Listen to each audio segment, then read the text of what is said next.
Good evening. खुश रहो, स्वस्थ रहो। सभी को एक एक मौला आशीर्वाद। हाँ जी, क्या था होमवर्क, क्या था?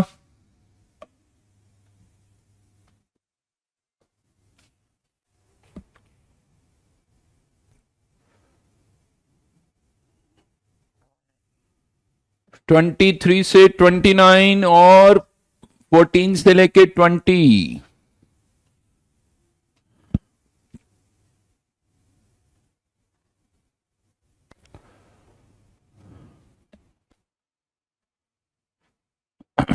Very good evening.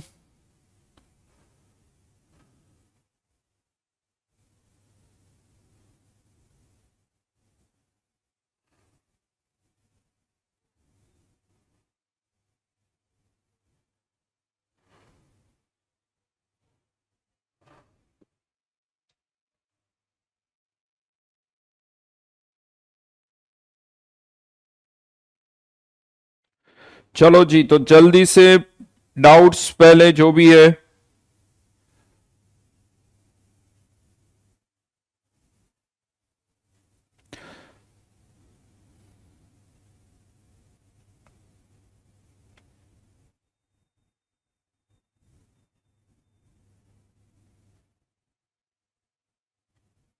बोलिए, हो गए सारे?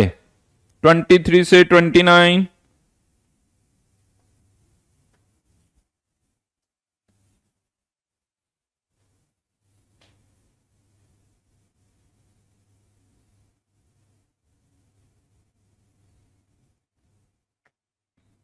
26 में डाउट है।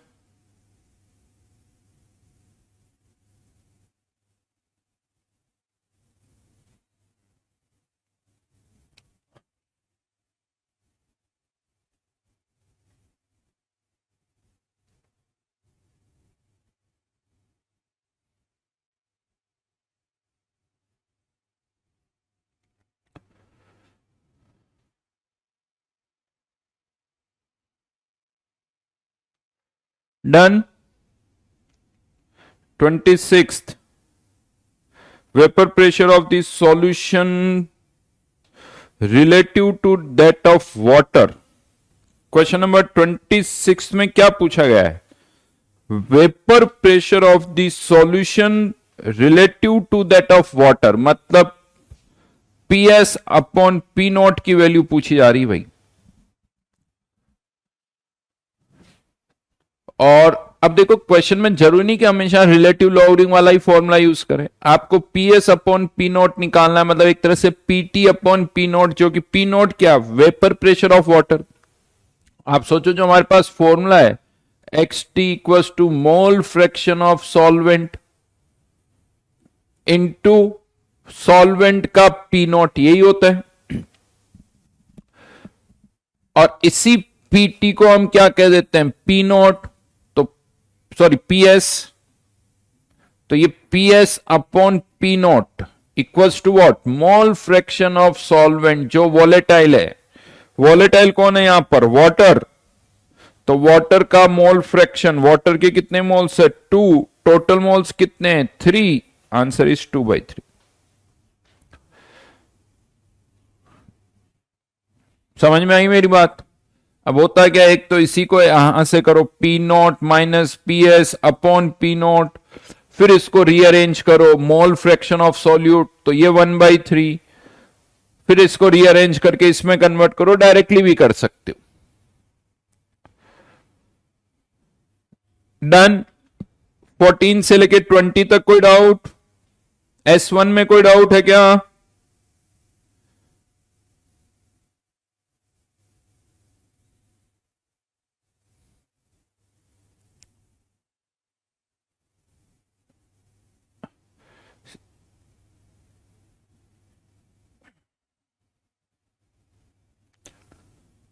29th में भी डाउट है?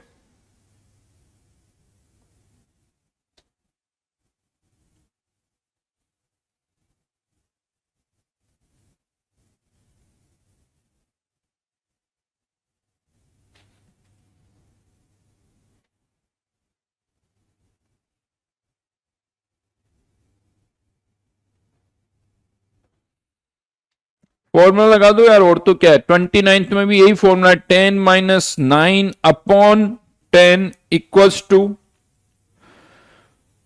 Small n upon small n plus capital N. सभी के मासेस पता है, 1 ग्राम बी, इसका मोलिकुलर मास बी का divided by 1 upon molecular mass of B plus 1 upon molecular mass of A का मोलिकुलर मास पता है, यहां से बी का मोलिकुलर मास निकाल लो।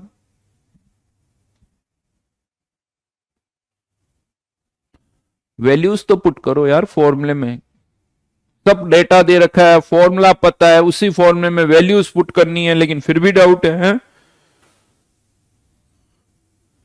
नेक्स्ट चलो S1 पर आ जाओ, 14 से लेके 20 तक कोई डाउट?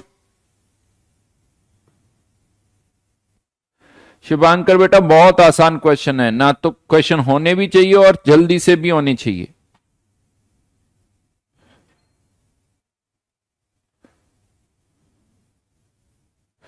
S1 20 कौन सा 20th?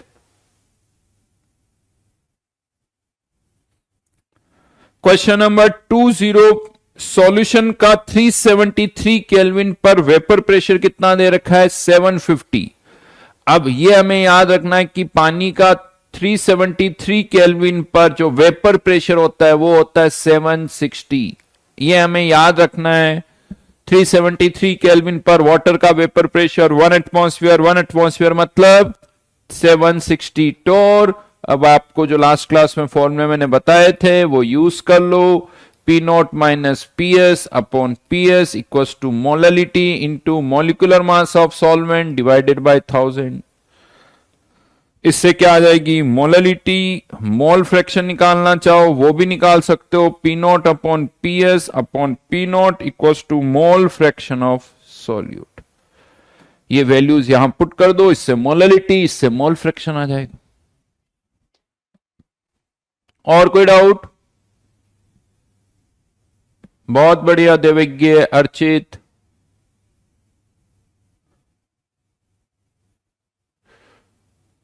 सिक्सटीन्थ वाटर का प्रेशर 25% डिक्रीज हुआ है।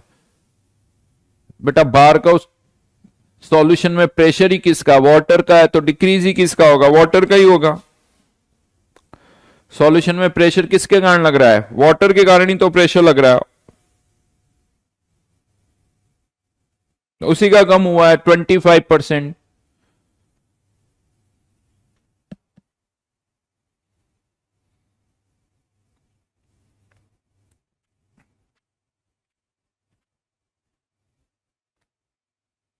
डन। चलिए जी, तो लास्ट क्लास पर वापस आ जाते हैं। लास्ट क्लास में मैंने आपको बताया था, ग्राफिकली समझाया था कि व्हाट इज वेपर प्रेशर या what is elevation in boiling point. ये कर्व मैंने बनाया था, यहीं से अब मैं वापस स्टार्ट कर रहा हूं।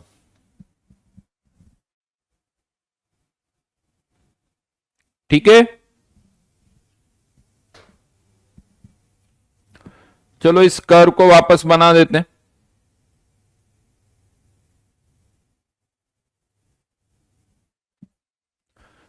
एलिवेशन इन बॉइलिंग पॉइंट,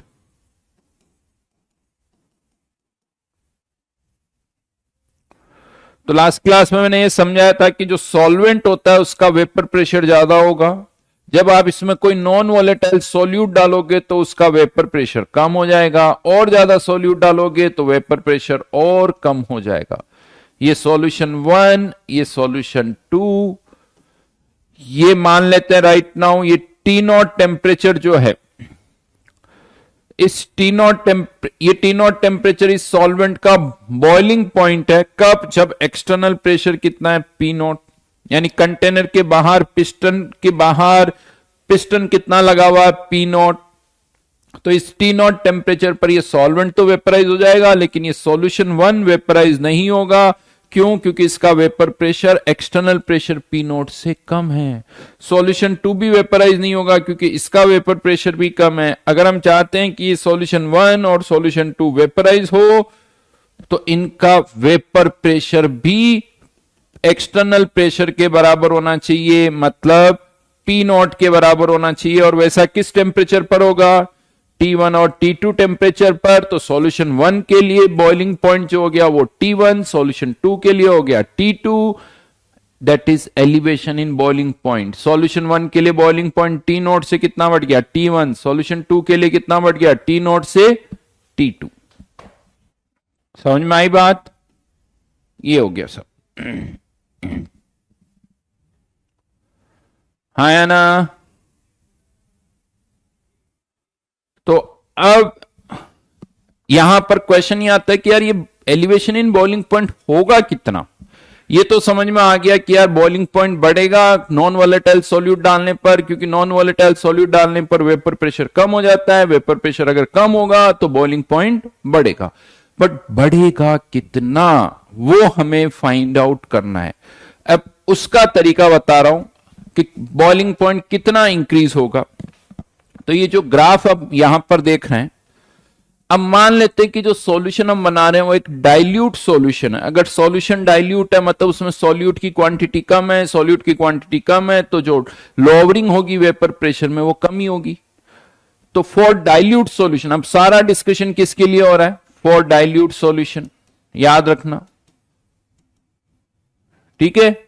एक डाइल्यूट सॉल्यूशन की अगर हम बात करें, इसका मतलब ये जो कर्व यहां पर आप देख रहे हो ये एक दूसरे के बहुत पास में होंगे, और अगर ये कर्व एक दूसरे के बहुत पास में है तो ये जो ट्राइंगल वाला एरिया आपको दिख रहा है ना यहां पर सिंस ये जो ट्राइंगल वाला एरिया होगा ये छोटा सा होगा, यू मान लो मैंने इसको एनलार्ज कर दिया, और अगर ये छोटा सा पोर्शन है तो इन कर्व लाइन को, इन कर्व्स को स्ट्रेट लाइन माना जा सकता है। जैसे होता है ना अर्थ की सरफेस भी, वैसे तो अर्थ स्फेरिकल है भाई, लेकिन किसी छोटे से पोर्शन में अर्थ को क्या मान सकते हो, फ्लैट मान सकते हो।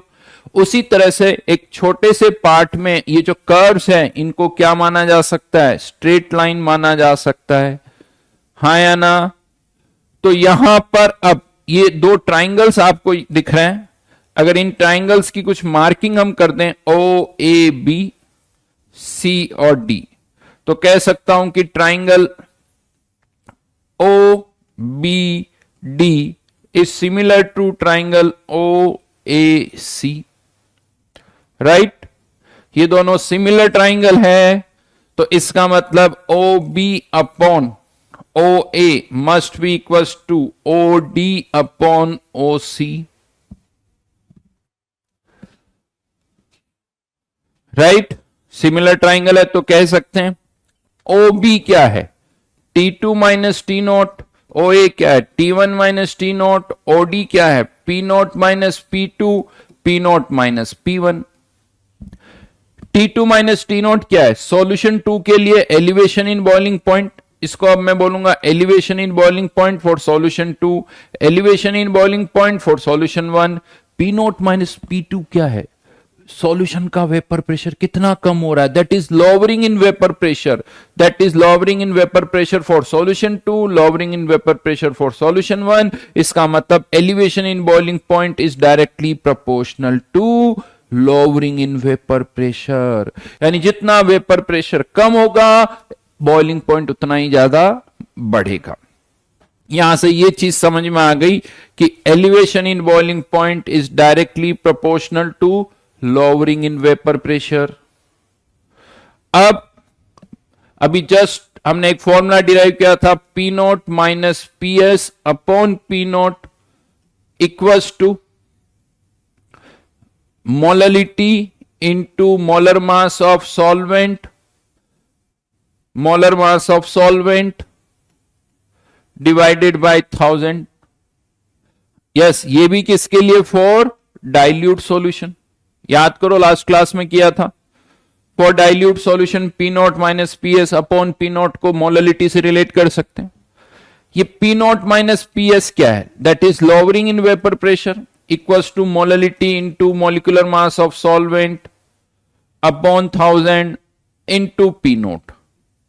अब अगर मैं कोई सॉल्वेंट फिक्स कर दूं, सॉल्वेंट फिक्स कर दूं तो ये वाली टर्म्स तो फिक्स हो गई साहब, क्योंकि ये क्या है, vapour pressure of solvent, molecular mass of solvent. तो for a given solvent, for a given solvent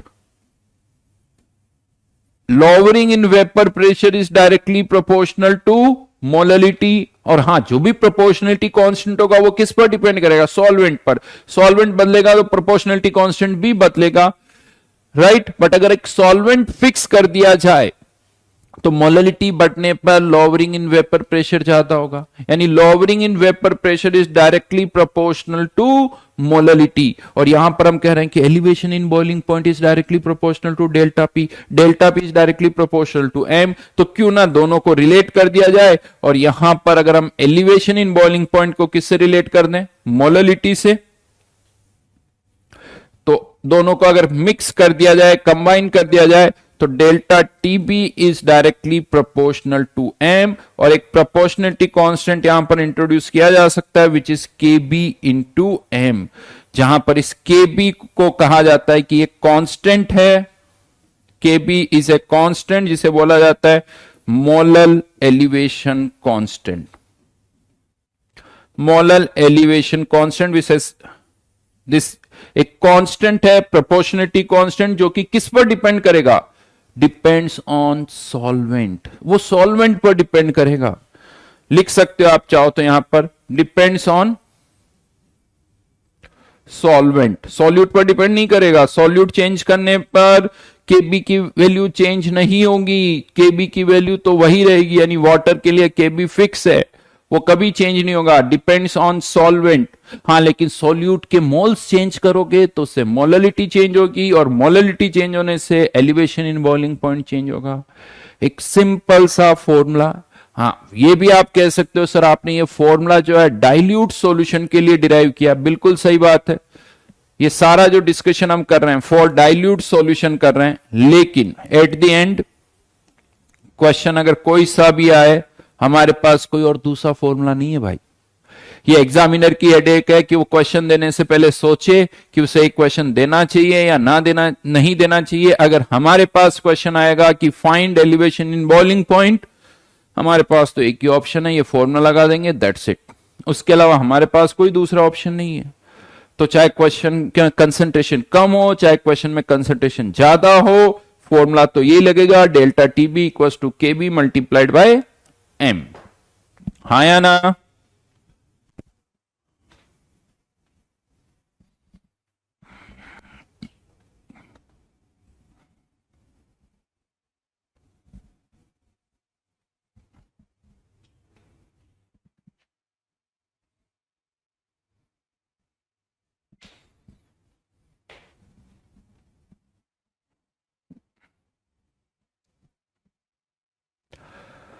वैसे इस केबी का एक और नाम भी है, ये जो केबी है ना, इस केबी को और भी एक नाम से बुलाया जाता है, दैट इज, पता है किसी को, इबुलियोस्कोपिक कांस्टेंट। इबुलियोस्कोपिक कांस्टेंट, पता नहीं कौन सी लैंग्वेज का वर्ड है, मुझे भी नहीं पता, बस नाम याद रखना, इबुलियोस्कोपिक कांस्टेंट या मोलल एलिवेशन कांस्टेंट।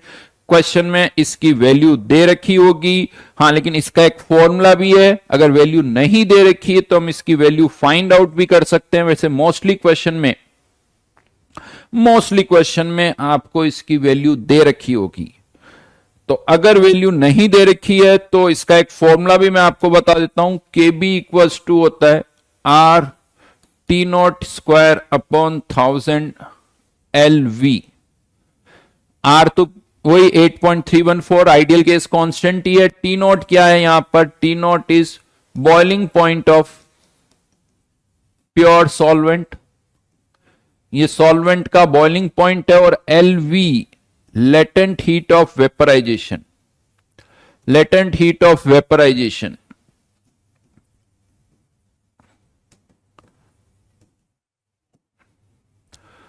लेकिन यहां पर ध्यान रखना, ये जो लेटेंट हीट ऑफ वेपराइजेशन है इसकी यूनिट जो है या तो जूल पर ग्राम या कैलोरी पर ग्राम ही होनी चाहिए, पर ग्राम होना चाहिए।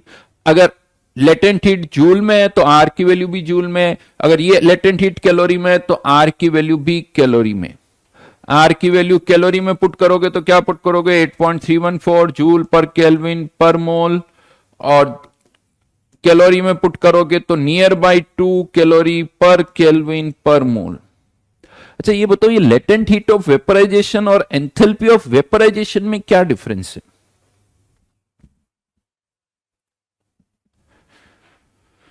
हाँ, लेटेंट हीट ऑफ वेपराइजेशन एक वर्ड, और एक होता है एंथैल्पी ऑफ वेपराइजेशन। ये दोनों वर्ड्स यूज होते हैं।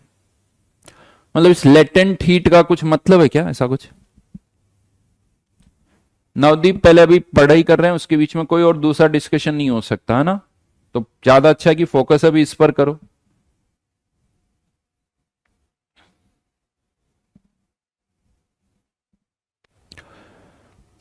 अर्चित, बोल्ट्जमैन कांस्टेंट केवल के ही लिखा जाता है, के भी नहीं लिखा जाता।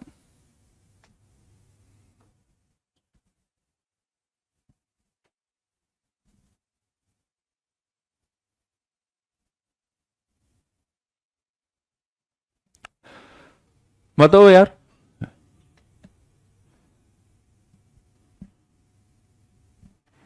एंथैल्पी में टेम्परेचर चेंज पॉसिबल है? नहीं, मैं तो बता, डेल्टा एच वेपराइजेशन और latent heat of vaporisation. Latent heat मतलब हिडन हीट, ऐसा?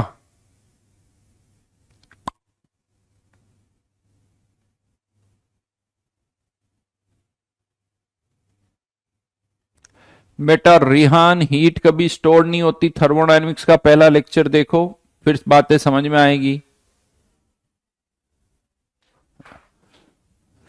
यस, देखा जाए तो दोनों में कोई डिफरेंस नहीं है, बस इतना सा डिफरेंस है जनरली। जो डेल्टा एच का डेटा होता है, मोस्टली डेल्टा एच का डेटा ये पर मोल का होता है, तो जूल पर मोल या कैलोरी पर मोल का होता है।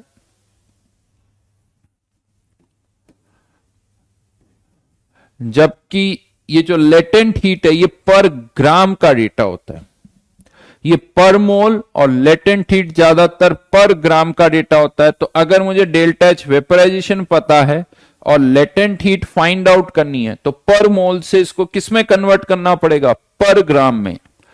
पर मोल जैसे पानी हो गया 18 ग्राम पानी, पर ग्राम में कन्वर्ट करना है तो उसको उसके मोलर मास से डिवाइड करना होगा। तो इसको मोलर मास से डिवाइड कर दो तो क्या आ जाती? Latent heat of vaporisation. तो यहां पर लेटेंट हीट वर्ड ही इसलिए यूज किया जाता है कहीं कहीं, ताकि जिससे समझ में आ जाए, याद रहे कि यार ये डेटा पर ग्राम का है, ये पर ग्राम का है। ये याद दिलाने के लिए कहीं पर भी ज्यादातर डेल्टा एच वहां यूज कर लेते हैं जहां पर मोल हो, लेटेंट हीट वहां यूज कर लेते हैं जहां पर ग्राम में हो। तो ये एक तरीका है याद रखने का। अदरवाइज दोनों में कोई डिफरेंस नहीं है। एंथैल्पी ऑफ वेपराइजेशन बस ये कि वो पर मोल है, ये पर ग्राम है। बाकी जहां आप एंथैल्पी ऑफ वेपराइजेशन यूज कर रहे हो, वहां लेटेंट हीट ऑफ वेपराइजेशन भी यूज कर सकते हो। यूनिट्स में डिफरेंस है पर ग्राम और पर मोल का। ठीक है, तो याद रखना, यहां से केबी फाइंड आउट कर सकते हो। केबी का फॉर्मूला मैंने बता दिया। और मैं आपको बताऊं, कुछ भी नए क्वेश्चंस नहीं बनते हैं, क्वेश्चन फिक्स है। आपको डेटा दे रखा होगा, केबी दे रखा होगा, मोलरिटी दे रखी होगी, डेल्टा टीबी निकाल लो, या कभी डेल्टा टीबी दे रखा है तो मोलरिटी पूछ लिया जाएगा। यानी इतने सिंपल स्ट्रेट फॉरवर्ड क्वेश्चंस हैं, बहुत बेसिक क्वेश्चंस हैं। आयुष बेटा, केबी केवल सॉल्वेंट पे डिपेंड कर रहा है, तो सारे डेटा केवल किसके होंगे? सॉल्वेंट के ही होंगे। और वेपराइज हो कौन रहा है यहां पर, बताओ? सॉल्यूट। सॉल्यूट जो आप डाल रहे हो इस पूरे डिस्कशन में, वो क्या है? Non volatile. तो वेपराइज कौन हो रहा है? सॉल्वेंट। और तो कोई वेपराइज ही नहीं हो रहा है। तो लेटेंट हीट ऑफ वेपराइजेशन भी किसके लिए होगी? सॉल्वेंट के लिए होगी।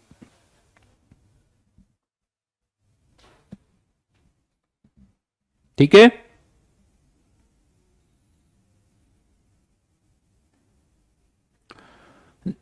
तो ये थी second colligative property which is elevation in boiling point. Then हम आ जाते हैं third colligative property which is depression in freezing point. Depression in freezing point. हाँ, ये बड़ा अजीब सा है। बॉइलिंग पॉइंट बढ़ता है, फ्रीजिंग पॉइंट कम होता है। तो डिप्रेशन इन फ्रीजिंग पॉइंट,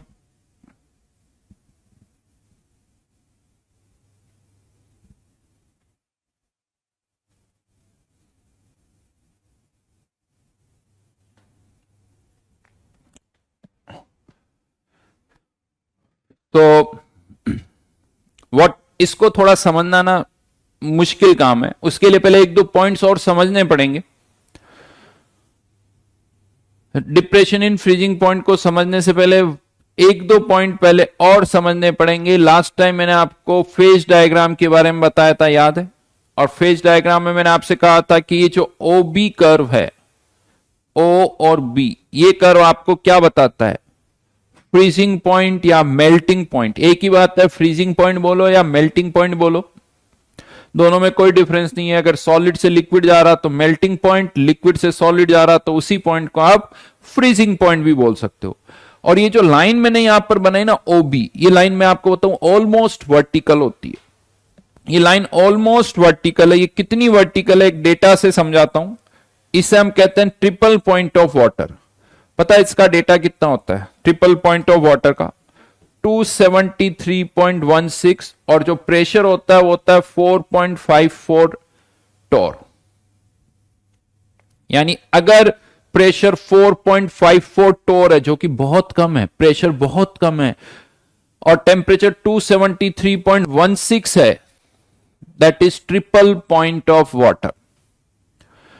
और 1 एटमॉस्फेयर पर, 1 एटमॉस्फेयर मतलब एक तरह से कह सकते हो 760 टोर, 760 टोर पर आप सबको पता है पानी का फ्रीजिंग पॉइंट या मेल्टिंग पॉइंट, और ये कितना आता है 273.15,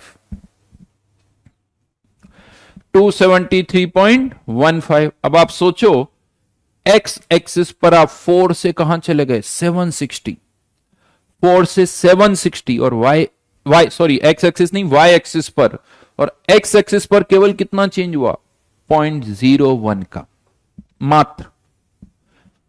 इससे क्या समझ में आ रहा है कि यार ये लाइन कितनी वर्टिकल है, ये लाइन कितनी वर्टिकल है, ये समझ में आ रहा है यहां से।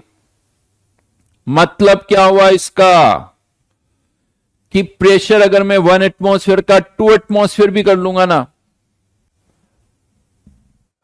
फ्रीजिंग पॉइंट में कोई ज्यादा चेंज नहीं होगा, फ्रीजिंग पॉइंट में कोई ज्यादा चेंज नहीं होगा। सोचो ये कितने टाइम्स बढ़ाया आपने, ये कितने टाइम्स बढ़ा दिया आपने? 4 से 760, लगभग 180 टाइम्स, 180 टाइम्स।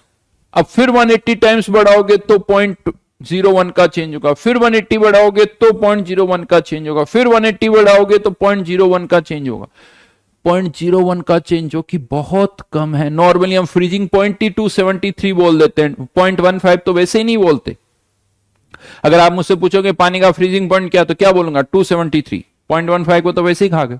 मतलब क्या निकल के आता है? इसका मतलब ये निकल के आता है कि प्रेशर बदलने पर फ्रीजिंग पॉइंट में ज्यादा चेंज नहीं होता है। और वैसे ये बात आप थर्मोडायनेमिक्स से रिलेट कर सकते हो, क्योंकि फ्रीजिंग पॉइंट पर केवल सॉलिड और लिक्विड ही इन्वॉल्व होते हैं। और याद करो थर्मोडायनेमिक्स में मैंने एक स्टेटमेंट बहुत बार बोला है कि जहां केवल सॉलिड और लिक्विड ही इन्वॉल्व होते हैं, प्रेशर का कोई इफेक्ट नहीं होता है। प्रेशर का इफेक्ट तभी होता है जब वहां गैसेज इन्वॉल्व हो। जहां केवल सॉलिड या लिक्विड इन्वॉल्व होता है वहां प्रेशर का कोई इफेक्ट नहीं होता, वहां केवल टेम्परेचर का इफेक्ट होता है। सॉलिड के ज्यादातर फॉर्मूले आप देखोगे तो उसमें प्रेशर वाली कोई टर्म नहीं आती, केवल टेम्परेचर की टर्म आती है।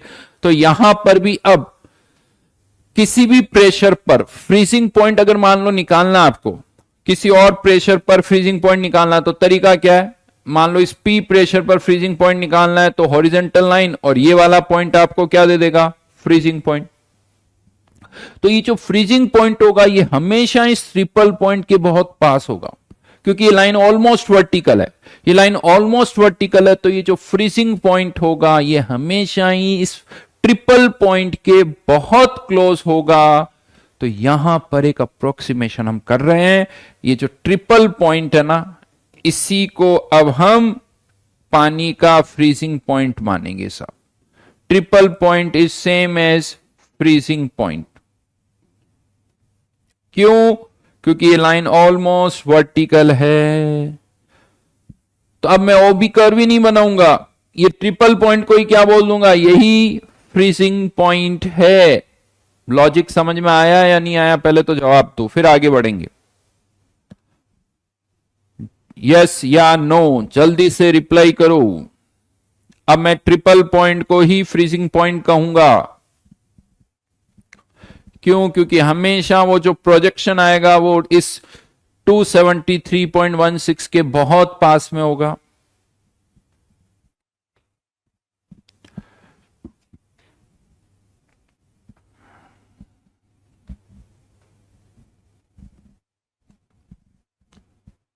ठीक है, तो एक तो ये पॉइंट याद रखना, ट्रिपल पॉइंट ही अब हमारा क्या है?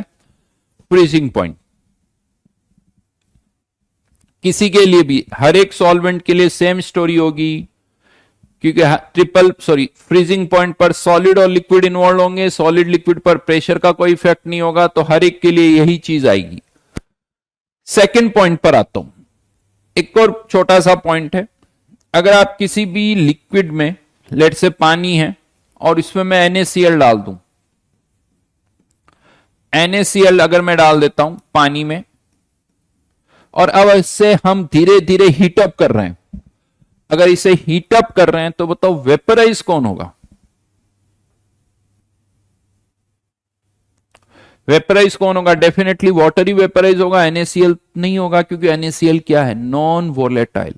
तो यहां पर वेपराइजेशन केवल किसका हो रहा है? वाटर का, सॉल्वेंट का। धीरे धीरे इस NaCl की कंसेंट्रेशन बढ़ती जाएगी, और इसी तरह से यूं कह दो सॉल्ट प्रोड्यूस भी किया जाता है। सॉल्ट प्रोड्यूस किया कैसे जाता है आपको भी पता है। पानी को इवोपोरेट कर देते हैं, सॉल्टी वाटर जो होता है उसमें सॉल्ट जो है बच जाता है, वाटर जो है सारा इवोपोरेट हो जाता है। तो इसी तरह से सॉल्ट प्रोड्यूस भी किया जाता है।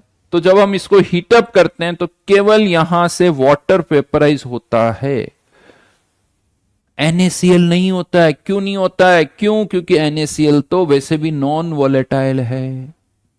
सिमिलरली, अब देखो ये चीज तो सबको समझ में आती है, लेकिन प्रॉब्लम क्या होती है? अगर मैं यहां पर पानी है और इसमें NaCl भी है, अगर हम इसको फ्रीज कर रहे हैं, अगर हम इसको फ्रीज करें,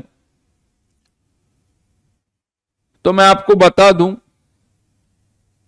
मान लो आप इस तरफ से हीट एक्सट्रैक्ट कर रहे हो, यहां से हीट एक्सट्रैक्ट कर रहे हो, तो धीरे धीरे यहां पर आइस बढ़ता जाएगा, आइस की थिकनेस बढ़ती जाएगी। लेकिन जब यहां पर आइस बनना स्टार्ट होगा, क्योंकि आप हीट यहां से निकाल रहे हो, तो सबसे पहले यहां का टेम्परेचर कम होगा, तो ये वाला पानी आइस में कन्वर्ट हो जाएगा। लेकिन जब ये आइस में कन्वर्ट होगा ना, तो इस पोर्शन में जो NaCl होगा वो लिक्विड में शिफ्ट हो जाएगा, वो लिक्विड में शिफ्ट हो जाएगा। मतलब ये जो आइस बनेगी ये प्योर आइस होगी, प्योर आइस होगी। जैसे यहां पर वाटर जो वेपराइज हो रहा है वो भी प्योर है, तो ये जो आइस बनेगी वो भी प्योर आइस होगी। इस पोर्शन में जो भी NaCl है वो नीचे आ जाएगा। जैसे वो मैंने कहा था ना जोन रिफाइनिंग में, याद है जिंक और टिन का एग्जांपल लिया था, उसमें से टिन शिफ्ट हो गया था। लगभग वही स्टोरी यहां पर है। जो नॉन वॉलेटाइल सब्सटेंस होता है वो किस में शिफ्ट हो जाता है? लिक्विड में। तो ये जो आइस बनती है ये प्योर आइस होती है।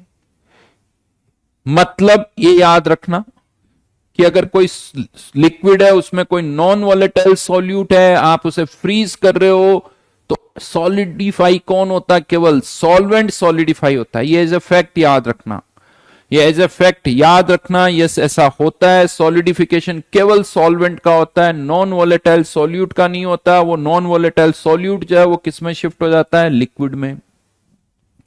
तो जो आइस बनेगी वो अभी भी प्योर आइस ही होगी।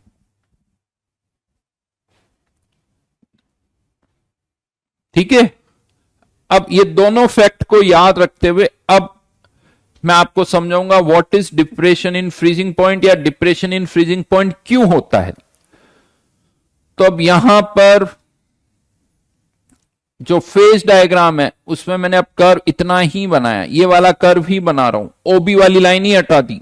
क्यों? क्योंकि ये जो ट्रिपल पॉइंट है यही अब हमारा फ्रीजिंग पॉइंट है। तो राइट नाउ ये T0 जो है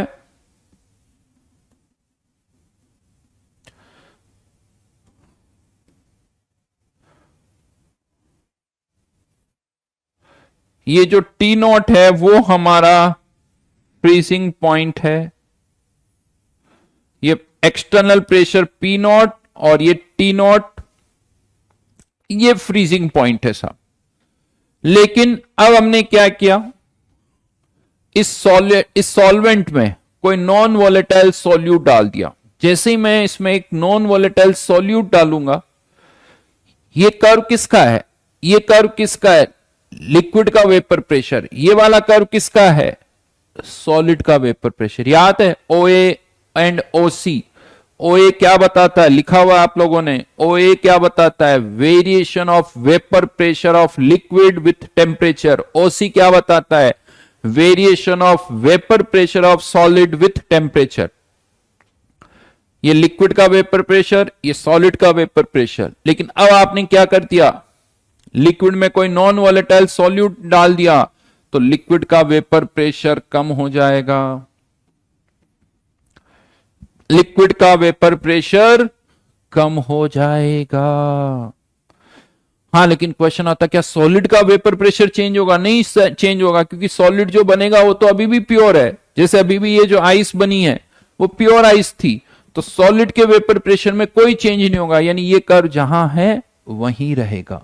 मतलब पहले ये दोनों कर्व इस O पॉइंट पर इंटरसेक्ट कर रहे थे, अब ये इस पॉइंट पर इंटरसेक्ट करेंगे। यानी पहले ये ट्रिपल पॉइंट था, अब ये ट्रिपल पॉइंट है। मतलब पहले ये फ्रीजिंग पॉइंट था, अब ये फ्रीजिंग पॉइंट है। और ज्यादा सॉल्यूट डालोगे, वेपर प्रेशर और कम हो जाएगा, यानी अब ये वाला पॉइंट फ्रीजिंग पॉइंट हो जाएगा। पहले फ्रीजिंग पॉइंट T0, फिर T1, फिर T2, फ्रीजिंग पॉइंट कम हो रहा है, ट्रिपल पॉइंट शिफ्ट हो रहा है पीछे की तरफ। ये ट्रिपल पॉइंट पहले ये था, फिर ये वाला कर्व शिफ्ट नहीं होगा। That is depression in freezing point, that is depression in freezing point. देखो, डिप्रेशन इन फ्रीजिंग पॉइंट को बिना ग्राफ के नहीं एक्सप्लेन कर सकते।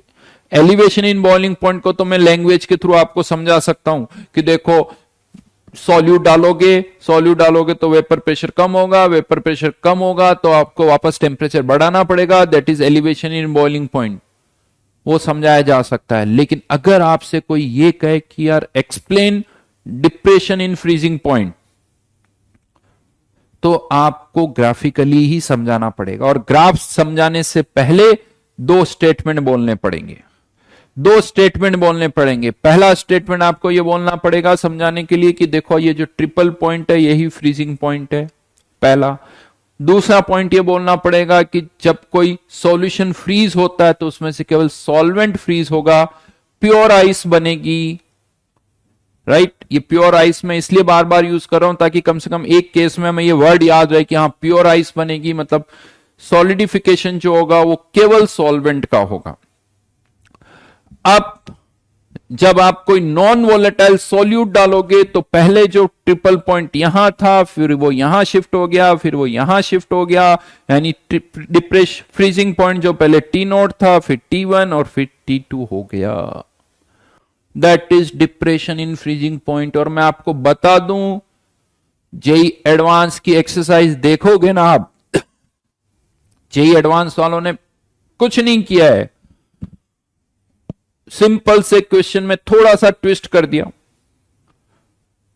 बहुत छोटा सा ट्विस्ट। ये ग्राफिकली एक क्वेश्चन पूछे उन्होंने, अभी आप देखोगे तब आपको समझ में आएगा। लेकिन जिनको ग्राफ पता है उनको तो समझ में आएगा, जिनको ग्राफ का आइडिया ही नहीं है उनको कुछ समझ में नहीं आएगा। अब यहां पर भी वापस अगर हमें यह बताना है कि डिप्रेशन इन फ्रीजिंग पॉइंट कितना होगा, तो कुछ भी नहीं करना है। ये सारे जो डेटा हैं, ये P1, ये P2, फिर से ट्राइंगल्स बन गए यहां पर, सिमिलर ट्राइंगल यहां पर, ये सिमिलर ट्राइंगल हमें यहां दिख रहा है, O, A, B, C और D। फिर से वही logic, triangle O, A, C, similar to triangle O, B, D।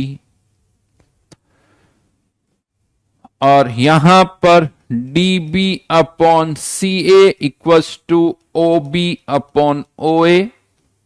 dB मतलब T naught minus T2, T naught minus T1 equals to P naught minus P2 upon P naught minus P1. T naught minus T2 is what? Depression in freezing point. That is depression in freezing point for solution 2, depression in freezing point for solution 1, lowering in vapor pressure for solution 2, lowering in vapor pressure for solution 1. Kushal अभी समझ में आएगा, पूरा freeze ही नहीं कर पाओगे. कौशल या नहीं, हाँ कुशाल नहीं कौशल, अभी थोड़ी देर बाद समझाऊंगा, पूरा तुम फ्रीज कर ही नहीं सकते हो, दैट इज इम्पॉसिबल. तो यहां पर फिर से क्या आ गया, depression in freezing point is directly proportional to lowering in vapour pressure, और हमें पता है lowering in vapour pressure is directly proportional to molality, that means delta TF directly proportional to molality, एक प्रोपोर्शनलिटी कांस्टेंट जिसको अब यहां पर हम कहेंगे केएफ इंटू एम. यानी वैसा ही एक फॉर्मूला फिर से आ गया, delta T F equal to K F into M, और यहां पर इस के एफ को क्या कहा जाता है, molal depression constant. Molal depression constant, या इसका भी एक और नाम है क्रायोस्कोपिक कांस्टेंट. क्रायोस्कोपिक कांस्टेंट, वैसे क्रायो वर्ड जो है that is related with freezing point. Freezing point, cryogenic engine आपने वर्ड सुना होगा, जितने भी रॉकेट जो स्पेस में जाते हैं उन सब में जो इंजन होता है दैट इज क्रायोजेनिक इंजन. वहां पर जो फ्यूल बर्न किया जाता है ना, वो उसके फ्रीजिंग पॉइंट पर किया जाता है. बड़ी जबरदस्त टेक्नोलॉजी चाहिए क्रायोजेनिक इंजन बनाने के लिए. मुझे जहां तक पता है, जितना मुझे शायद याद है, इंडिया अभी भी क्रायोजेनिक इंजन बनाता नहीं है, वो इंपोर्ट करता है, स्पेशली रशिया से. उनको बनाना आसान काम नहीं है, it is very much difficult. Cryogenic engine वहीं से बड़ा है, क्रायोस्कोपिक कांस्टेंट, और यहां पर भी के एफ दे रखा तो अच्छी बात है, नहीं तो R T not square upon 1000 LV 1000 LF. यहां पर टी नॉट का मतलब फ्रीजिंग पॉइंट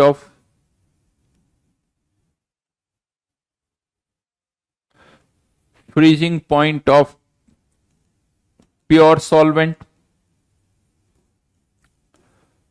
और LF latent heat of vaporisation, latent heat of fusion. But यहां पर भी इसकी यूनिट जूल पर ग्राम या कैलोरी पर ग्राम में होनी चाहिए. ये ध्यान रखना, ये गड़बड़ हो जाती है, पर ग्राम में कन्वर्ट नहीं करते हैं. ज्यादातर क्वेश्चन में जो डेटा गिवन होगा वो पर मोल ही होगा, क्वेश्चन में पुट करते वक्त पर ग्राम में उसे कन्वर्ट करना होगा, ये याद रखना.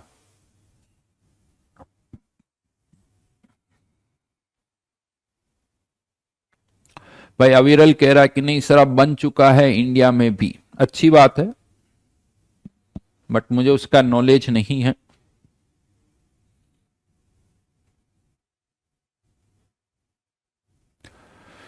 देवज्ञ कह रहा सर इबुलियो मतलब बॉयल या बबल अप.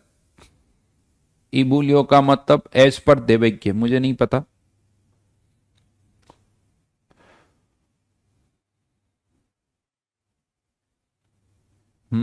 चलो नैतिक, ये बात तो सही, अच्छी बात देर से समझ में आती है, ये एक अच्छी बात है जो तुम्हें समझ में जल्दी आ गई. गुड.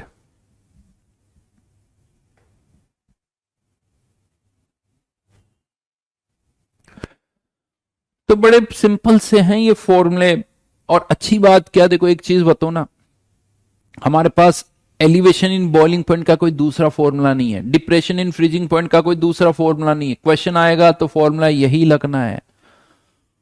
तो बहुत सारे स्टूडेंट्स को मैं आपको बता दूं, बहुत सारे स्टूडेंट्स को कुछ नहीं पता होता कि ये डेरिवेशन कैसे हो रहा है, ग्राफ के बारे में कुछ नहीं पता होता, लेकिन फॉर्मूला पता होता है. क्वेश्चन आता है, वैल्यू पुट कर देते हैं, आंसर आ जाता है.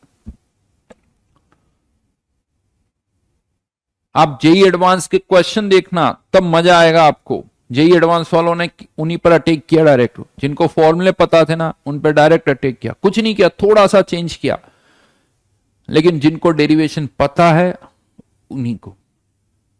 जेई एडवांस वालों ने पता क्या किया, 2021 में किसी में क्वेश्चन दिया, उन्होंने पहले तो ये पूछा कि बताओ डिप्रेशन इन फ्रीजिंग पॉइंट कितना होगा, बट डेल्टा टीएफ की वैल्यू नहीं पूछी, चार ऑप्शन दे दिए, चार ऑप्शन दे दिए। वो जो क्वेश्चन था उसमें डिप्रेशन इन फ्रीजिंग पॉइंट पता कितना आया, 2 केल्विन। तो उन्होंने चार ऑप्शन पता क्या दे दिए, ऐसे चार कर बना दिए, ये वैल्यू और ये वैल्यू, ये मान लो 273, ये 271। फिर एक ऑप्शन ऐसे कुछ कर दिया उन्होंने, ये भी गलत था, 273 और 269 ऐसे कुछ, एक ऑप्शन ऐसे दे दिया 273 271, एक और कोई ऑप्शन दे दिया मान लो, आप ही बताओ कौन सा सही है। तो उन्होंने आंसर जो है वो, यानी डेल्टा टी फॉर्मूला तो लगाना था, लेकिन अल्टीमेटली बताना था कि बताओ ए ऑप्शन सही है, बी ऑप्शन सही है, सी ऑप्शन सही है, क्या कहते हो कौन सा ऑप्शन सही है।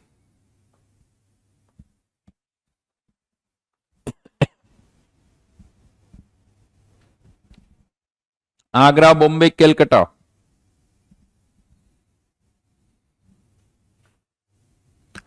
अब लेकिन बहुतों को तो ये पता ही नहीं कि ये कर्व क्या है, क्योंकि उन्होंने कभी इसको डिराइव ही नहीं किया, तो उन्हें यही नहीं पता कि कर्व ऐसे जाता है, कर्व ऐसे जाता है, कर्व कैसे जा रहा है, कुछ नहीं आइडिया। तो एक सिंपल से क्वेश्चन को उन्होंने टफ बना दिया। यहां पर भी है, कुछ लोग अभी भी ए बी लिख रहे हैं, कुछ लोग अभी भी सी लिख रहे हैं, पता नहीं किस से ए और सी लिख रहे हैं। ये तो दो कर्व ऐसे भी नहीं हो सकते। नीरज कह रहा बी सिम्स मोस्ट प्रोबेबल, बेटा इसके अलावा और क्या आंसर होगा, यही सही आंसर है, इसमें प्रोबेबल क्या है। ठीक है, तो ये था depression in freezing point, formula याद रखो। अब यहीं पर एक थोड़ा सा अलग क्वेश्चन जो बनता ना वो समझाता हूं। यहां पर रिहान ने वो क्वेश्चन नंबर भी ढूंढ लिया, जेई एडवांस का 17 क्वेश्चन है, बढ़िया जी रेहान रेवान नहीं, और कौन से ईयर में आया था ये जो मैंने दिया अभी क्वेश्चन,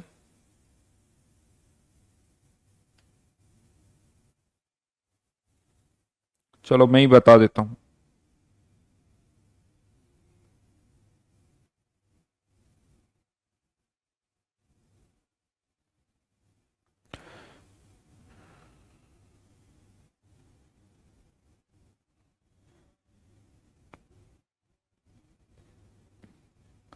टू 2017 में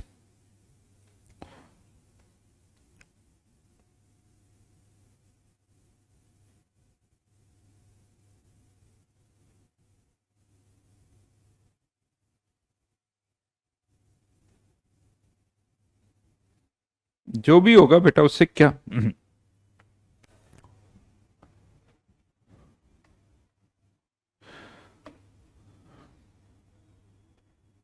वो बहुत आसान क्वेश्चन थे। अच्छा अब यहां पर एक थोड़ा सा अच्छा क्वेश्चन, एक अलग क्वेश्चन जो बनता है वो मैं बता देता हूं। यहां पर लेट्स से कंटेनर है, उसमें आपने 1000 ग्राम वाटर ले लिया, 1000 ग्राम वाटर, और उसमें हमने 1 मोल नॉन वोलेटाइल सॉल्यूट डाल दिया,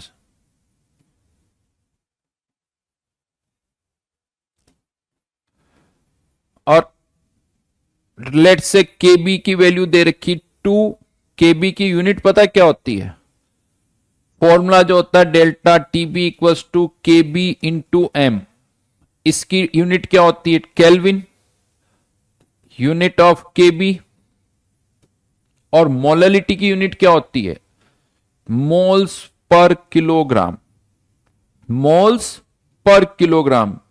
तो यूनिट ऑफ केबी क्या हो जाएगी? केल्विन किलोग्राम पर मोल।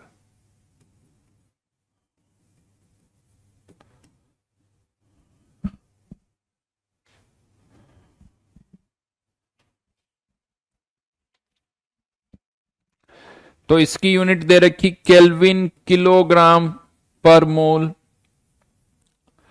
तो बता सकते हो एलिवेशन इन बॉइलिंग पॉइंट कितना होगा? एलिवेशन इन बॉइलिंग पॉइंट कितना होगा बताइए जल्दी से।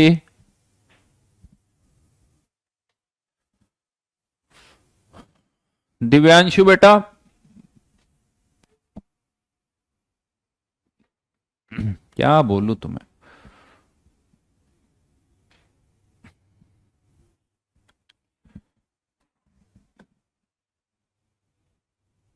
कुछ लोग जो होते हैं ना,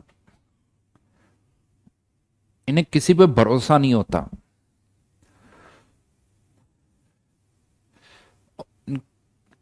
हमेशा हर किसी को शक की नजर से देखते हैं। पिछले जन्म में किसी ने तुम्हारे साथ क्या बहुत ज्यादा बुरा कर दिया था क्या, तो तुम किसी पे भी भरोसा नहीं करते हैं? क्यों दिव्यांशु? किसी ने बहुत बड़ा धोखा दे दिया हो तुम्हें? अभी इस जन्म में तो क्या होगा, अभी तो छोटे हो, इसीलिए कह रहा हूं पिछले जन्म में।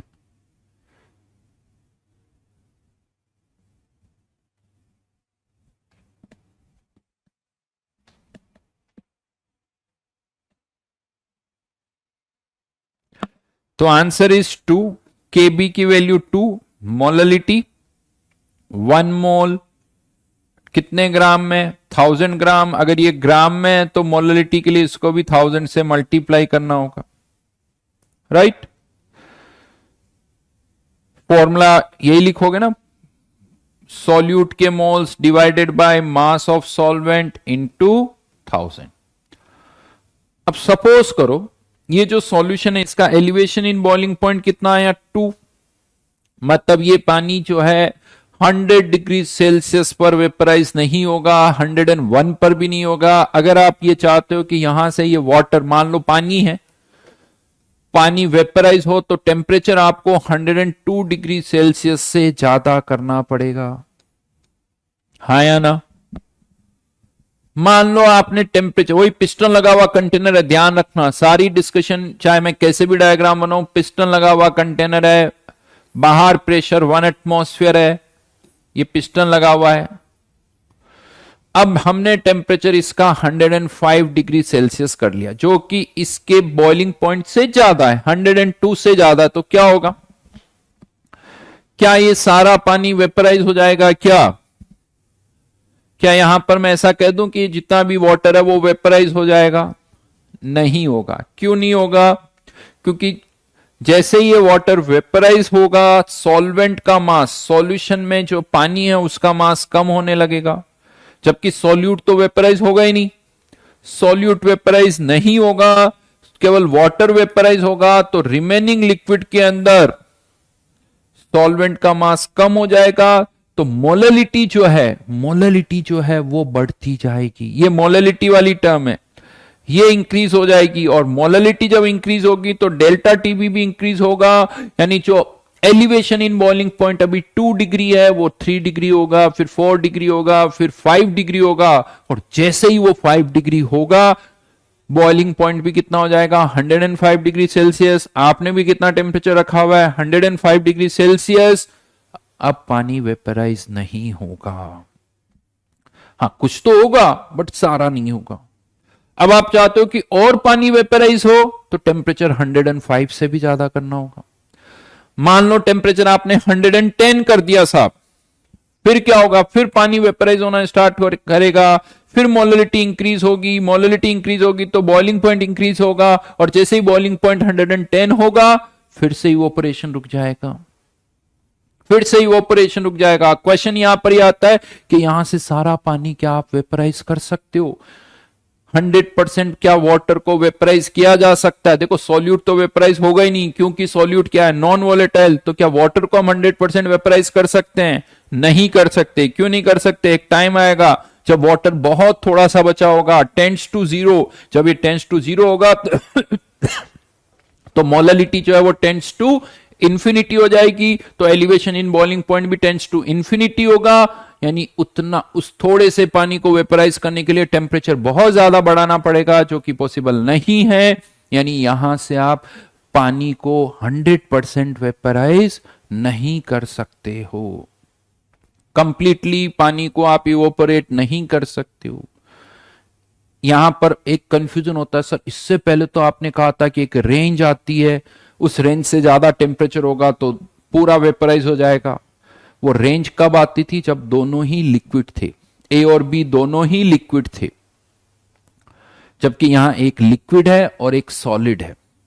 वहां पर दोनों का कुछ बॉइलिंग पॉइंट था, यहां पर एक सॉल्यूट का तो कोई बॉइलिंग पॉइंट ही नहीं है, उसका तो बॉइलिंग पॉइंट ही इनफाइनाइट है, तो यहां पर रेंज नहीं आएगी, यहां कोई रेंज नहीं आएगी। यहां पर जो वोलेटाइल सब्सटेंस है उसको भी आप 100% इवोपरेट नहीं कर पाओगे, कुछ ना कुछ पानी तो रह जाएगा।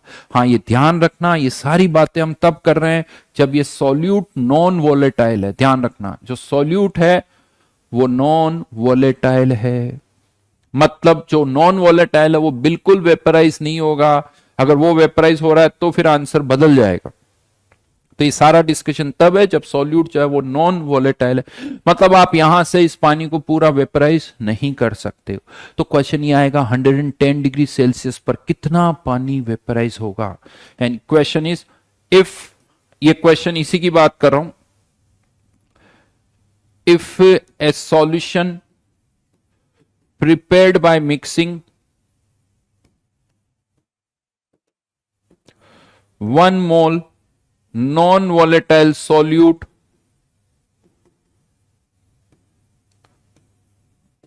in 1000 gram water is heated up to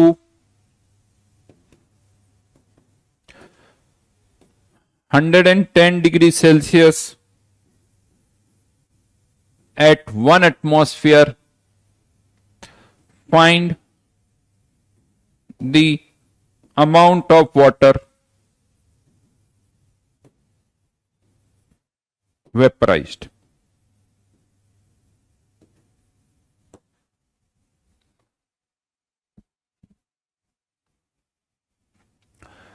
हाँ बेटा तने, तुम्हें बड़ा पता है कि पानी बिल्कुल नहीं बचता उसमें, ऐसा? तुम्हें ये पता है कि वो 100% इवेपोरेट हो जाता है, थोड़ा बहुत भी नहीं बचता?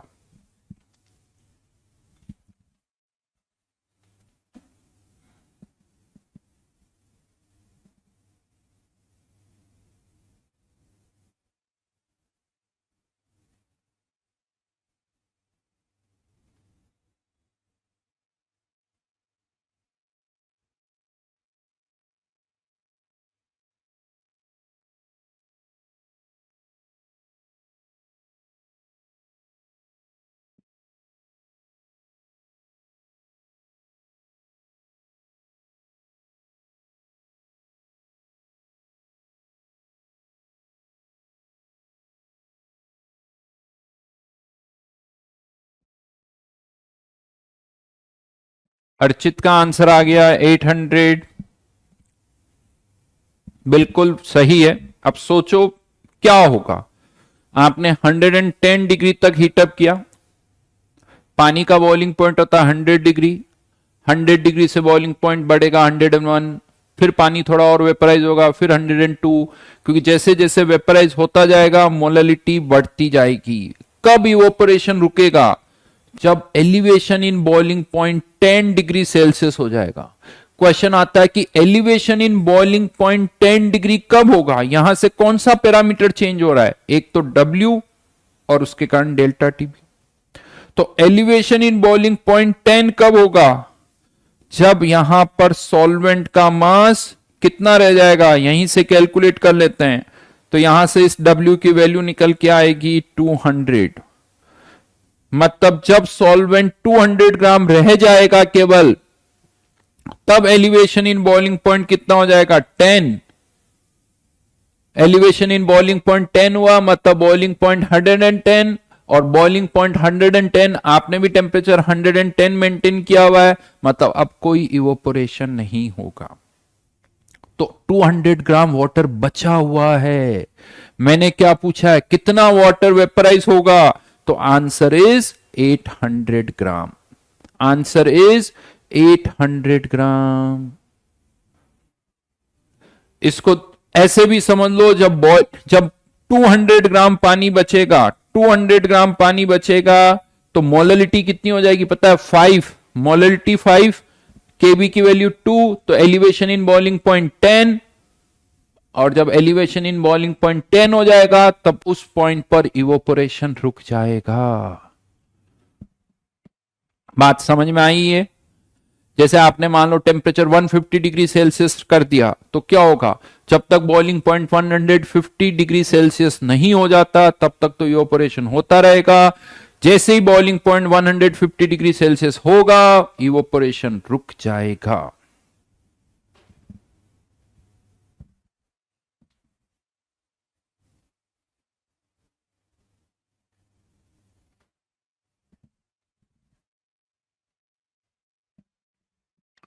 उसी तरीके से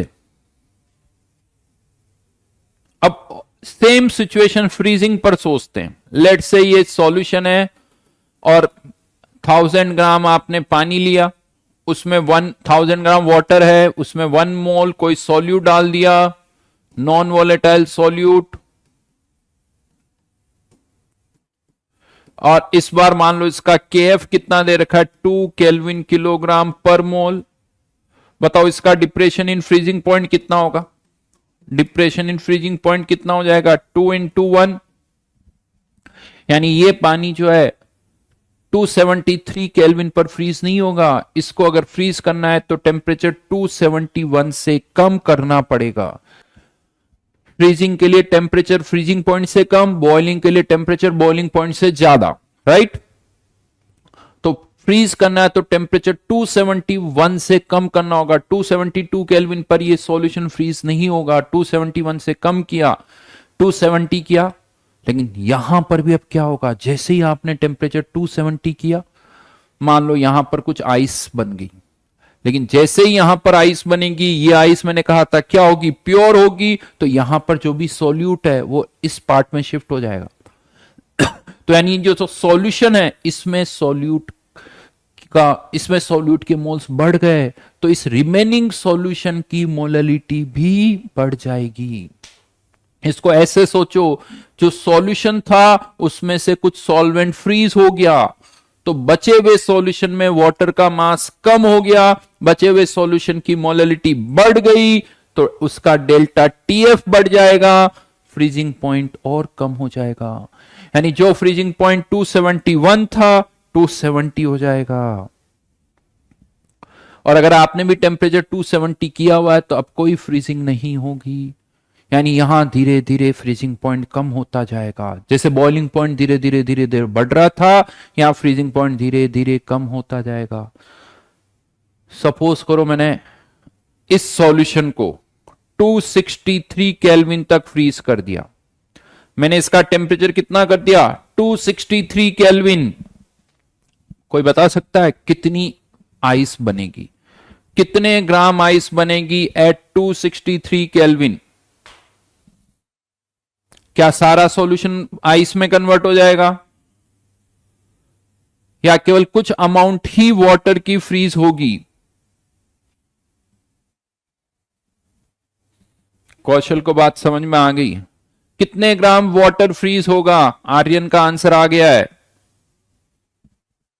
आर्यन का आंसर आ गया। कितने ग्राम वाटर फ्रीज होगा? वही वाला लॉजिक, जब डिप्रेशन इन फ्रीजिंग पॉइंट 10 हो जाएगा, जब डिप्रेशन इन फ्रीजिंग पॉइंट 10 होगा तब तक सॉल्यूशन में कितना वाटर बचेगा? ये W यहां से निकाल लो, 200 ग्राम, तो आइस कितना बन गया? 800 ग्राम। यानी 800 ग्राम पानी आइस में कन्वर्ट हो जाएगा, लेकिन सारा कन्वर्जन नहीं होगा।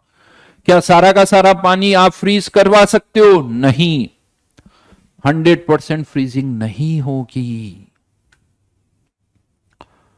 और अब यहीं से मैं आपको कुछ बड़े सिंपल से ऑब्जर्वेशंस जो आप लोगों ने सुने हुए होंगे, आपको पता भी होगा, वो समझाता हूं। आपको पता है बहुत बार विंटर्स में आप लोगों ने सुना होगा कि इवन कश्मीर में भी डल लेक जो है वो पूरी फ्रीज हो गई, या बहुत सारी कंट्रीज ऐसी होती है आपको पता है जहां पर टेम्परेचर माइनस में चला जाता है। इवन आपने सुना मतलब सी वाटर का टेम्परेचर बहुत जगह पर सी वाटर का टेम्परेचर माइनस में होता है। टाइटेनिक जहां डूबा था वहां पर भी टेम्परेचर माइनस में था। उस पानी में आपने सुना टाइटेनिक जहां डूबा था उसके आसपास बहुत सारे आइस जो है ना आइसबर्ग फ्लोट कर रहे थे, तो वहां का टेम्परेचर माइनस में था। तो क्वेश्चन ये भी आता है बहुत बार कि सर वहां टेम्परेचर माइनस में था तो पानी कैसे है, वो फ्रीज हो जाना चाहिए। या जब कोई लेक फ्रीज होती तो क्या पूरी फ्रीज हो जाती? नहीं होती। क्यों नहीं होती? उसका लॉजिक बताता हूं। होता है क्या, मान लो ये कोई लेट से रिवर है या कोई लेक है, जब टेम्परेचर कम होता है तो इसमें फ्रीजिंग होती है। अब कोई भी जो पानी होता है ना वो प्योर नहीं होता, उसमें सॉल्यूट होते हैं, उसमें सॉल्यूट होता है। तो जैसे ऊपर से एयर का टेम्परेचर कम होने लगता है तो एयर जो सरफेस पर जो पानी होता है ना वो सबसे पहले फ्रीज होता है। लेकिन ये वाटर तो प्योर नहीं है, तो यहां से जो सॉल्ट पार्टिकल्स है, सॉल्यूट पार्टिकल है, वो नीचे वाले पानी में शिफ्ट हो जाते हैं। नीचे वाले पानी की मोललिटी बढ़ जाती है तो इसके कारण इस नीचे वाले पानी का जो फ्रीजिंग पॉइंट है वो कम हो जाता है।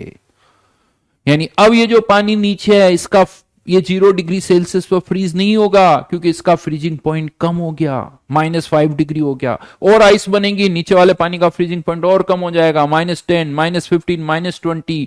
इसीलिए ऊपर तो एक आइस लेयर होती है लेकिन उसके नीचे स्टिल लिक्विड वाटर होता है। इसीलिए जितनी भी ये एक्वेटिक स्पीसीज होती है ये दे स्टिल रिमेन अलाइव, वो मरती नहीं है, वो अभी भी अलाइव रहती। क्यों? क्योंकि उस आइस लेयर के नीचे अभी भी लिक्विड वाटर है। तो उस एंगल से अगर देखा जाए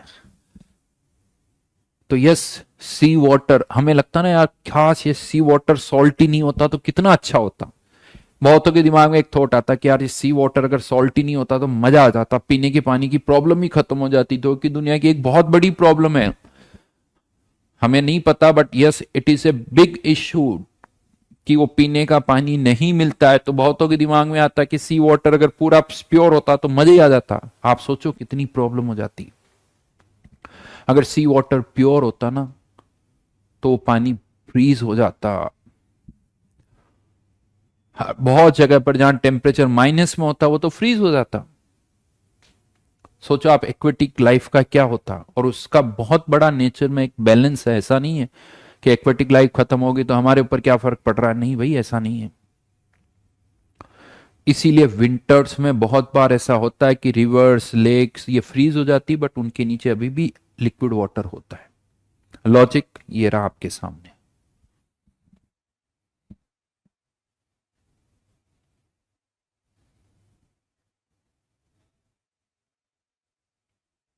हाँ, पानी तो ठंडा होगा।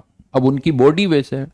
सोनू कह रहा कि सर लेकिन पानी तो ठंडा होगा ना, वो उसकी अपना उसकी बॉडी की रेजिस्टेंस है। ऐसा थोड़ी कि 0 डिग्री हो जाएगा तो तुम्हारी बॉडी सहन नहीं कर पाएगी। जो सहन कर पाएंगे टेम्परेचर, कम टेम्परेचर को, वो जिंदा रहेंगे, जो नहीं सहन कर पाएंगे नहीं रहेंगे। नीरज डेंसिटी वाला कोई लॉजिक नहीं। डेंसिटी का लॉजिक केवल इतना है कि आइस जो है वो लिक्विड की सरफेस पर फ्लोट करता है, that is the logic of density. But नीचे वाला पानी फ्रीज क्यों नहीं हो रहा, उसका लॉजिक ये है जो मैंने आपको बताया।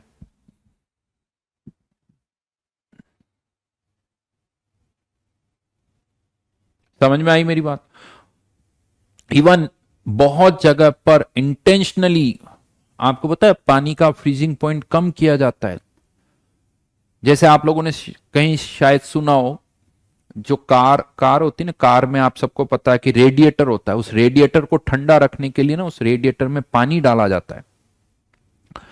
लेकिन ऐसी कंट्रीज, ऐसी सिटीज जहां टेम्परेचर माइनस में चला जाता है ना, तो बहुत बार ऐसा होता है कि वो जो रेडिएटर है वो फट जाता है।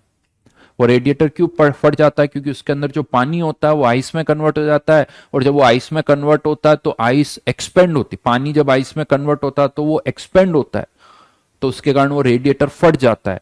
तो उन कंट्रीज में जो रेडिएटर होता है ना, उसके पानी में नॉन वोलेटाइल सॉल्यूट डाले जाते हैं ताकि वो पानी फ्रीज ना हो।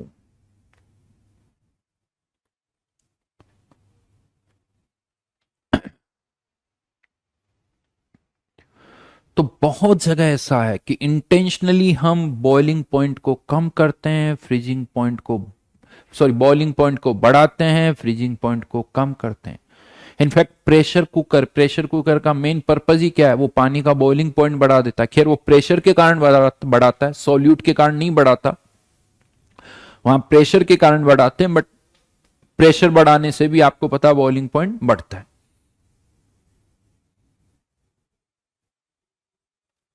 हाँ बिल्कुल अविरल, जब स्नोफॉल होता है तब भी रोड से स्नो को हटाने के लिए उसके ऊपर सॉल्ट स्प्रे कर दिया जाता है। सॉल्ट स्प्रे करने से क्या होता है, जो आइस होता है उसका फ्रीजिंग पॉइंट कम हो जाता है। मान लो स्नो है, टेम्परेचर -5 डिग्री सेल्सियस है, तो प्योर स्नो मेल्ट नहीं होगी because temperature is -5 degree Celsius. तो क्या करो, उसमें सॉल्ट डालो ताकि उसका फ्रीजिंग पॉइंट -10 डिग्री हो जाए। अब आपने फ्रीजिंग पॉइंट -10 डिग्री कर दिया, जो सराउंडिंग है उसका टेम्परेचर -5 डिग्री सेल्सियस है, तो वो जो स्नो है धीरे धीरे धीरे मेल्ट करने लगेगी।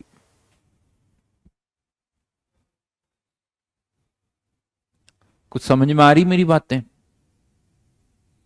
और याद करो, अभी मैंने तुम्हें थर्मोडायनेमिक्स पढ़ाते वक्त मटका कुल्फी वाला एग्जाम्पल बताया था, वो भी इसी से कनेक्टेड है कि जो आइसक्रीम बनाता है वो मटका कुल्फी मटके के अंदर आइस भी डालता है और सॉल्ट भी डालता है। जिस वहां पर सॉल्ट डालने से क्या होता है, वो आइस मेल्ट होती है, आइस मेल्ट होती तो पोटेंशियल एनर्जी बढ़ती है, जिससे काइनेटिक एनर्जी कम होती, काइनेटिक एनर्जी कम होने से टेम्परेचर कम होता है, तो मटके के अंदर का टेम्परेचर और कम हो जाता है, जिससे वो आइसक्रीम जो है वो जल्दी फ्रीज हो जाती है।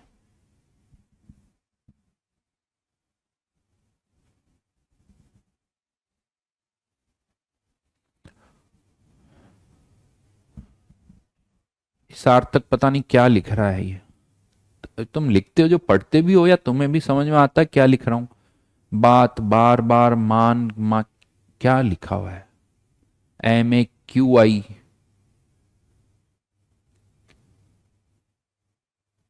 मक्की, मक्खी, पता नहीं।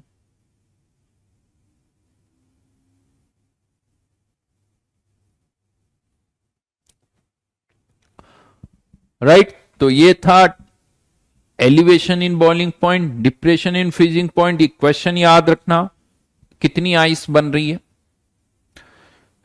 अमाउंट ये लिख लेना यहां पर, amount of ice formed at 263 kelvin.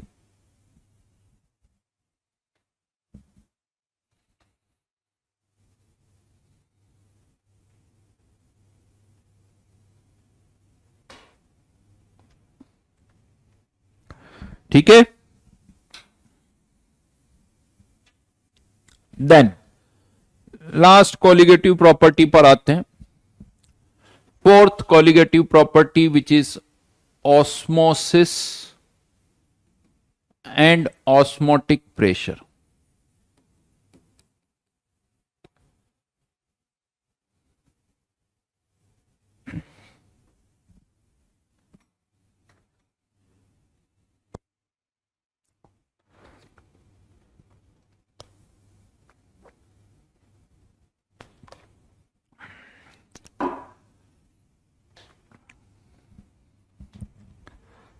Osmotic, osmosis and osmotic pressure. पहले तो इसकी बात करते हैं कि ये ऑस्मोसिस क्या होता है।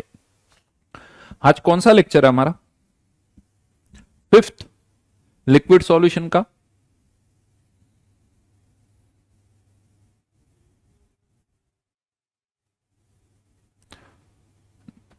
आज कौन सा लेक्चर है? फिफ्थ है या फोर्थ है? फिफ्थ होगा, आज सिक्स्थ है। ओहो,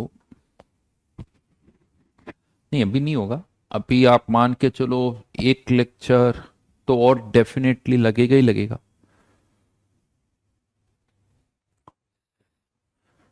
साथ में भी मुश्किल से ही हो पाएगा। कोई बात नहीं, फिर भी दिवाली से पहले तो हमारा कोर्स हो जाएगा। आज फ्राइडे है 29th, उसके बाद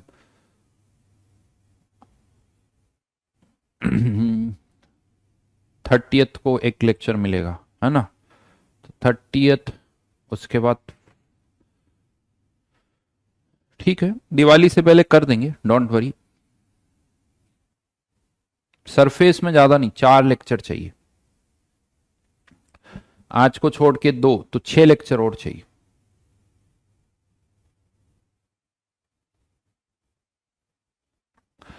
तो ऑस्मोसिस क्या होता है, चलिए इसको समझते हैं। लेट से हमारे पास एक कंटेनर है और इस कंटेनर में हमने बीच में एक एसपीएम लगा दी। ये एसपीएम क्या होती भाई? एसपीएम क्या होती? Semi permeable membrane.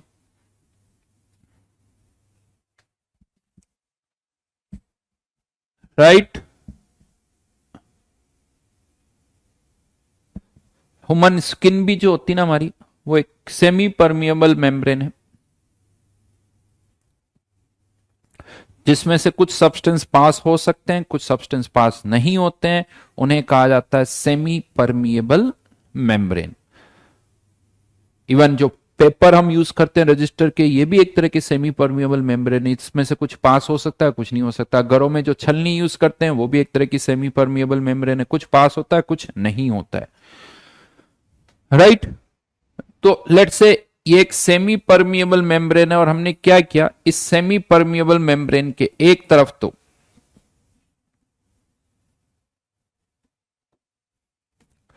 एक तरफ कोई लिक्विड भर दिया मैंने, सॉल्वेंट, और दूसरी तरफ इसी सॉल्वेंट का कोई सॉल्यूशन।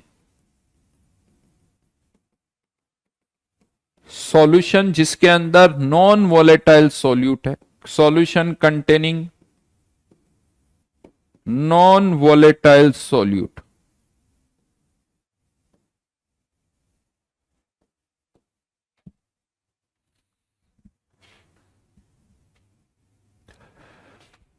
और इनिशियली हमने क्या किया, दोनों तरफ के लेवल को बराबर रखा, दोनों तरफ के लेवल को बराबर रखा।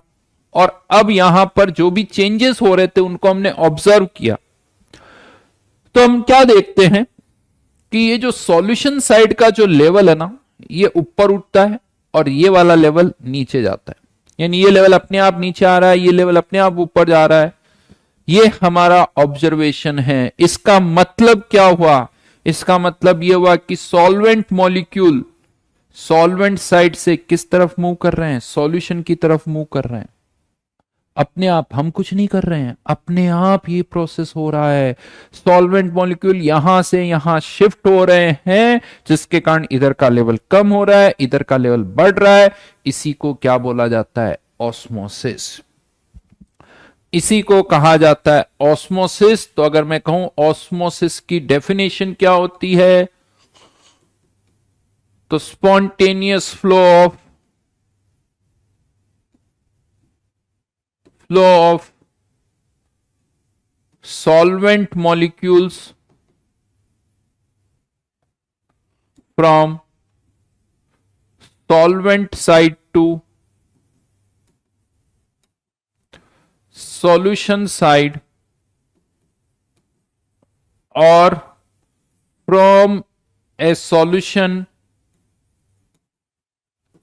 at lower concentration to a solution at higher concentration is called osmosis.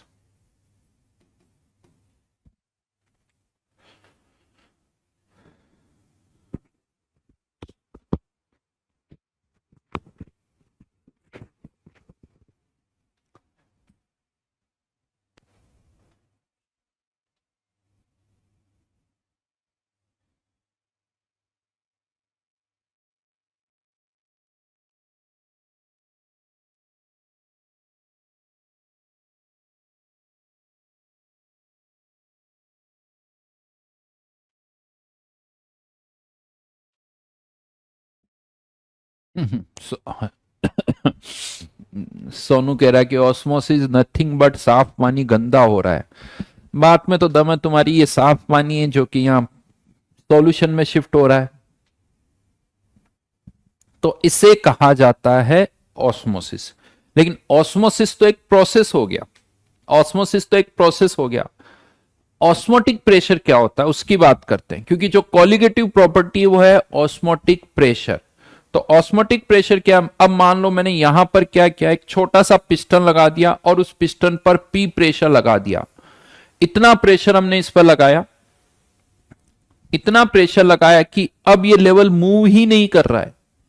अब ये जो लेवल है वो मूव ही नहीं कर रहा है, मतलब कोई ऑस्मोसिस ही नहीं हो रहा है। क्योंकि ये लेवल मूव नहीं कर रहा है, इसका मतलब सॉल्वेंट इधर नहीं आ रहे हैं, सॉल्वेंट इधर नहीं आ रहा है, इसका मतलब कोई ऑस्मोसिस नहीं हो रहा है। तो ऑस्मोसिस को रोकने के लिए जो प्रेशर लगाना पड़ता है, that minimum pressure is called osmotic pressure. उस प्रेशर को कहा जाता है ऑस्मोटिक प्रेशर। और अगर इससे ज्यादा प्रेशर लगा दिया तो क्या होगा? अगर हमने इस पी प्रेशर से ज्यादा प्रेशर लगा दिया तो बताओ क्या होगा?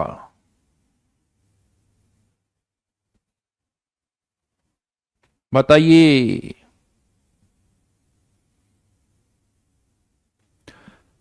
उल्टा प्रोसेस हो जाएगा। यस, प्रोसेस जो है वो उल्टा हो जाएगा। मतलब सॉल्यूशन से सॉल्वेंट मॉलिक्यूल किस तरफ चले जाएंगे? सॉल्वेंट की तरफ। And this is known as RO, reverse osmosis. इसे कहा जाता है रिवर्स ऑस्मोसिस। यस, वर्ड सुना सुना लग रहा है ना आप लोगों को? हाँ, जो पानी प्यूरिफाइड वाटर हम बात करते हैं, आरओ की बात करते हैं कि आरओ का पानी है या नहीं है, वो आरओ का मतलब क्या है पता है? Reverse osmosis. Pure water obtain करने के दो तरीके हैं। एक कि जो इम्प्योर वाटर है उसमें से इम्प्योरिटी को बाहर निकाल दो, इम्प्योर वाटर में से इम्प्योरिटी को बाहर निकाल दो, जो कि नॉर्मली एक्वागार्ड करते हैं, नॉर्मल फिल्टर यही करते हैं, इम्प्योर वाटर में से इम्प्योरिटीज को निकालते हैं। बट आरओ पता क्या करता है? इम्प्योर वाटर में से इम्प्योरिटी को नहीं निकालता, उसमें से वाटर को बाहर निकाल लेता है। हाँ, लेकिन उसके लिए अच्छा खासा प्रेशर लगाना पड़ता है भाई, अच्छा खासा प्रेशर लगाना पड़ता है, तब जाके यहां से वाटर इस तरफ आता है। लेकिन प्रॉब्लम, ज्यादा प्रेशर लगा दिया ना तो ये एसपीएम ही फट जाती है, क्योंकि प्रेशर एसपीएम पे लग रहा है। बहुत ज्यादा प्रेशर लगा दिया तो पता चला एसपीएम फट गई। हाँ, बट आरओ से प्योर वाटर तो ऑब्टेन हो जाता है, लेकिन मैं आपको बता दूं इस आरओ से केवल 30% पानी ही आप निकाल पाते हो, बाकी का 70% पानी वेस्टेज जाता है। जो आरओ हम घरों पे यूज करते हैं ना, 30% पानी यूज होता है, बाकी का 70%। और वो जो आरओ वाले सभी क्या करते हैं, उस जो पाइप होता है उनका एक पतला सा पाइप होता है, उस पतले से पाइप को ले जाके वो कहाँ डाल देते हैं? सिंक में या कहीं। तो दिखता भी नहीं है, पता भी नहीं चलता, धीरे धीरे धीरे उसमें से पानी जाता रहता है। तो अच्छा खासा वेस्टेज होता है पानी। चलिए, आज के लिए यहीं तक। ऑस्मोटिक प्रेशर क्या होता है उसका फॉर्मूला हम नेक्स्ट क्लास में डिस्कस करेंगे कि इसका फॉर्मूला क्या है। बट ऑस्मोसिस क्या होता है, ऑस्मोटिक प्रेशर क्या होता है, ये मैंने आपको बता दिया। इससे आगे फिर नेक्स्ट क्लास में करेंगे।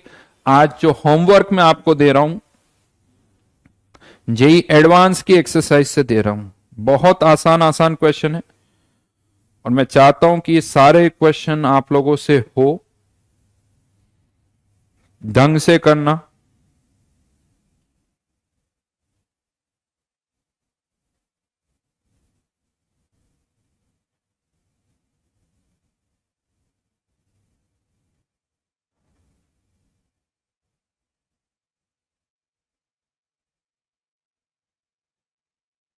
JEE advance.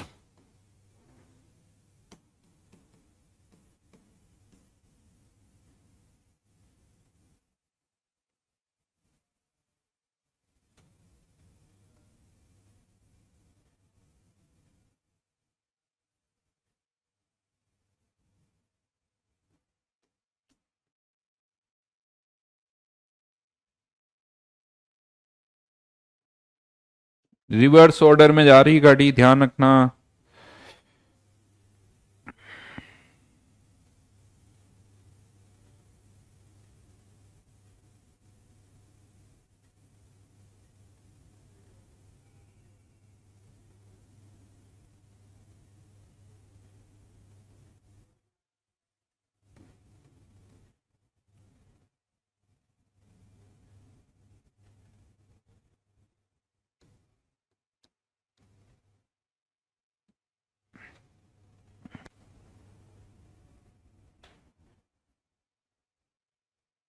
ये जेई एडवांस,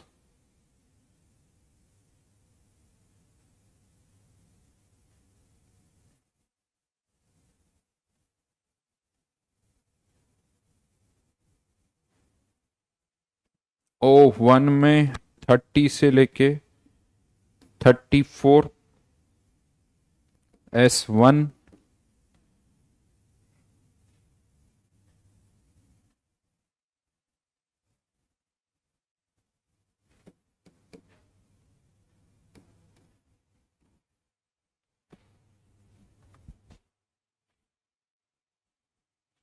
ठीक है।